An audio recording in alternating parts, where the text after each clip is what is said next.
day I left home for the first time to go to university was a bright day, brimming with hope and optimism. I'd done well at school, expectations for me were high, and I gleefully entered the student life of lectures, parties, and traffic cone theft. Now, appearances, of course, can be deceptive, and to an extent, this feisty, energetic persona of lecture-going and traffic cone stealing was a veneer, albeit a very well-crafted and convincing one. Underneath, I was actually deeply unhappy, insecure, and fundamentally frightened. Frightened of other people, of the future, of failure, and of the emptiness that I felt was within me. But I was skilled at hiding it, and from the outside appeared to be someone with everything to hope for and aspire to. This fantasy of invulnerability was so complete that I even deceived myself. And as the first semester ended and the second begun, there was no way that anyone could have predicted what was just about to happen. I was leaving a seminar when it started, humming to myself, fumbling with my bag, just as I'd done 100 times before, when suddenly I heard a voice calmly observe, "She is leaving the room." I looked around and there was no one there, but the clarity and decisiveness of the comment was unmistakable. Shaken, I left my books on the stairs and hurried home, and there it was again. She is opening the door. This was the beginning. The voice had arrived. And the voice persisted. Days and then weeks of it, on, narrating everything I did in the third person. She is going to the library. She is going to a lecture. It was neutral, impassive, and even, after a while, strangely companionate and reassuring. Although I did notice that its calm exterior sometimes slipped, in that it occasionally mirrored my own unexpressed emotion. So, for example, if I was angry and had to hide it, which I often did, being very adept at concealing how I really felt, then the voice would sound frustrated. Otherwise, it was neither sinister nor disturbing, although even at that point, it was clear that it had something to communicate to me about my emotions, particularly emotions which were remote and inaccessible. Now, it was then that I made a fatal mistake, in that I told a friend about the voice, and she was horrified. A subtle conditioning process had begun. The implication that normal people don't hear voices, and the fact that I did, meant that something was very seriously wrong. Such fear and mistrust was infectious. Suddenly, the voice didn't seem quite so benign anymore. And when she insisted that I seek medical attention, I duly complied, and which proved to be mistake number 2. I spent some time telling the college GP about what I perceived to be the real problem: anxiety, low self-worth, fears about the future, and was met with bored indifference until I mentioned the voice, upon which he dropped his pen, swung round, and began to question me with a show of real interest. And to be fair, I was desperate for interest and help, and I began to tell him about my strange commentator. And I always wish at this point the voice had said, "She is digging her own grave." I was referred to a psychiatrist who likewise took a grim view of the voice's presence, subsequently interpreting everything I said through a lens of latent insanity. For example, I was part of a student TV station that broadcast news bulletins around the campus, and during an appointment, which was running very late, said, "I'm sorry, doctor, I've got to go, I'm reading the news at 6. Now, it's down in my medical records that Eleanor has delusions that she's a television news broadcaster. It was at this point that events began to rapidly overtake me. A hospital admission followed, the first of many. A diagnosis of schizophrenia came next. And then, worst of all, a toxic, tormenting sense of hopelessness, humiliation, and despair about myself and my prospects. But having been encouraged to see the voice, not as an experience, but as a symptom, my fear and resistance towards it intensified. Now, essentially, this represented taking an aggressive stance towards my own mind, a kind of psychic civil war. And in turn, this caused the number of voices to increase and grow progressively hostile and menacing. Helplessly and hopelessly, I began to retreat into this nightmarish inner world in which the voices were destined to become both my persecutors and my only perceived companions. They told me, for example, that if I proved myself worthy of their help, then they could change my life back to how it had been. And a series of increasingly bizarre tasks was set, a kind of labor of Hercules. It started off quite small, for example, pull out 3 strands of hair, but gradually it grew more extreme, culminating in commands to harm myself and a particularly dramatic instruction. You see that tutor over there? You see that glass of water? We have to go over and pour it over him in front of the other students. which I actually did, and which, needless to say, did not endear me to the faculty. In effect, a vicious cycle of fear, avoidance, mistrust, and misunderstanding had been established.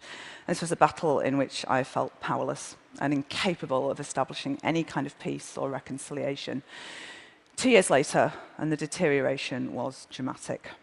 By now, I had the whole frenzied repertoire: terrifying voices, grotesque visions, bizarre, intractable delusions. My mental health status had been a catalyst for discrimination, verbal abuse, and physical and sexual assault. And I'd been told by my psychiatrist, Eleanor, you'd be better off with cancer, because cancer is easier to cure than schizophrenia. I'd been diagnosed, drugged, and discarded, and was by now so tormented by the voices that I attempted to drill a hole in my head in order to get them out. Now, looking back on the wreckage and despair of those years, it seems to me now as if someone died in that place, and yet someone else was saved. A broken and haunted person began that journey, but the person who emerged was a survivor and would ultimately grow into the person I was destined to be. Many people have harmed me in my life, and I remember them all, but the memories grow pale and faint in comparison with the people who've helped me. The fellow survivors, the fellow voice hearers, the comrades and collaborators. The mother who never gave up on me, who knew that one day I would come back to her and was willing to wait for me for as long as it took. The doctor who only worked with me for a brief time, but who reinforced his belief that recovery was not only possible, but inevitable. And during a devastating period of relapse, told my terrified family, don't give up hope. I believe that Eleanor can get through this. Sometimes, you know, it snows as late as May, but summer always comes eventually. 14 minutes is not enough time to fully credit those good and generous people who fought with me and for me and who waited to welcome me back from that agonized, lonely place. But together, they forged a blend of courage, creativity, integrity, and an unshakable belief that my shattered self could become healed and whole. I used to say that these people saved me, but what I now know is they did something even more important in that they empowered me to save myself. And crucially, they helped me to understand something which I'd always suspected, that my voices were a meaningful response to traumatic life events, particularly childhood events, and as such were not my enemies, but a source of insight into solvable emotional problems.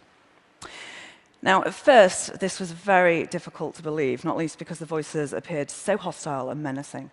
So in this respect, a vital first step was learning to separate out a metaphorical meaning from what I'd previously interpreted to be a literal truth. So, for example, voices which threatened to attack my home, I learned to interpret as my own sense of fear and insecurity in the world rather than an actual objective danger. Now, at first, I would have believed them. I remember, for example, sitting up one night on guard outside my parents' room to protect them from what I thought was a genuine threat from the voices, because I'd had such a bad problem with self-injury that most of the cutlery in the house had been hidden.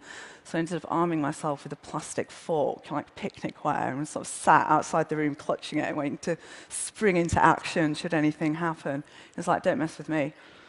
Got a plastic fork, don't you know? No, it's strategic. But a later response, and much more useful, would be to try and deconstruct the message behind the words. So when the voices warned me not to leave the house, then I would thank them for drawing my attention to how unsafe I felt, because if I was aware of it, then I could do something positive about it. But go on to reassure both them and myself that we were safe and didn't need to feel frightened anymore.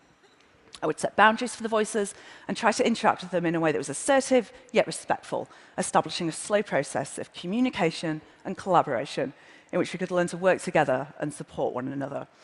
Throughout all of this, what I would ultimately realize was that each voice was closely related to aspects of myself, and that each of them carried overwhelming emotions that I'd never had an opportunity to process or resolve.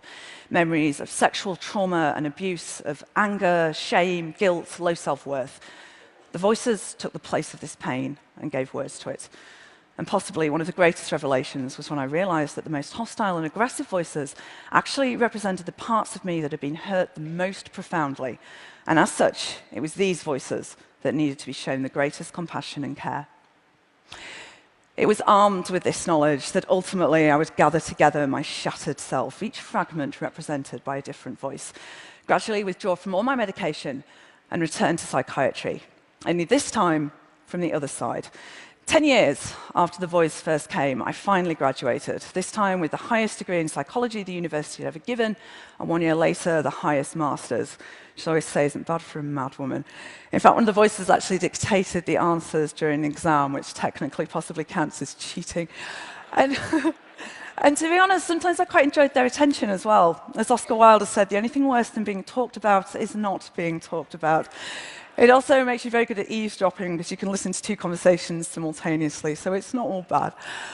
I worked in mental health services, I spoke at conferences, I published book chapters and academic articles, and I argued, and continue to do so, the relevance of the following concept, that an important question in psychiatry shouldn't be what's wrong with you, but rather what's happened to you. And all the while, I listened to my voices, with whom I'd finally learned to live with peace and respect, and which in turn reflected a growing sense of compassion, acceptance, and respect towards myself.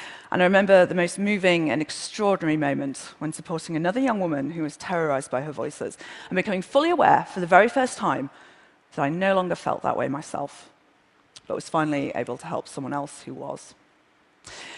I'm now very proud to be a part of Intervoice, the organisational body of the International Hearing Voices Movement, an initiative inspired by the work of Professor Marius Rohm and Dr. Sonja Escher, which locates voice hearing as a survival strategy, a sane reaction to insane circumstances, not as an aberrant symptom of schizophrenia to be endured, but a complex, significant, and meaningful experience to be explored.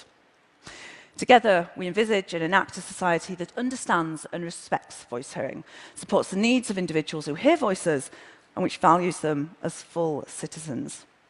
This type of society is not only possible, it's already on its way. To paraphrase Chavez, once social change begins, it cannot be reversed. You cannot humiliate the person who feels pride. You cannot oppress the people who are not afraid anymore. For me, the achievements of the Hearing Voices movement are a reminder that empathy, fellowship, justice, and respect are more than words. They are convictions and beliefs, and that beliefs can change the world. In the last 20 years, the Hearing Voices movement has established Hearing Voices networks in 26 countries across 5 continents, working together to promote dignity, solidarity, and empowerment for individuals in mental distress, to create a new language and practice of hope, which, at its very centre, lies an unshakable belief in the power of the individual. As Peter Levine has said, the human animal is a unique being, endowed with an instinctual capacity to heal and the intellectual spirit to harness this innate capacity. In this respect, for members of society, there is no greater honour or privilege than facilitating that process of healing for someone, to bear witness, to reach out a hand, to share the burden of someone suffering, and to hold the hope for their recovery. And likewise, for survivors of distress and adversity that we remember, we don't have to live our lives forever defined by the damaging things that have happened to us. We are unique, we are irreplaceable. What lies within us can never be truly colonized, contorted, or taken away. The light never goes out. As a very wonderful doctor once said to me, "Don't tell me what other people have told you about yourself. Tell me about you." Thank you.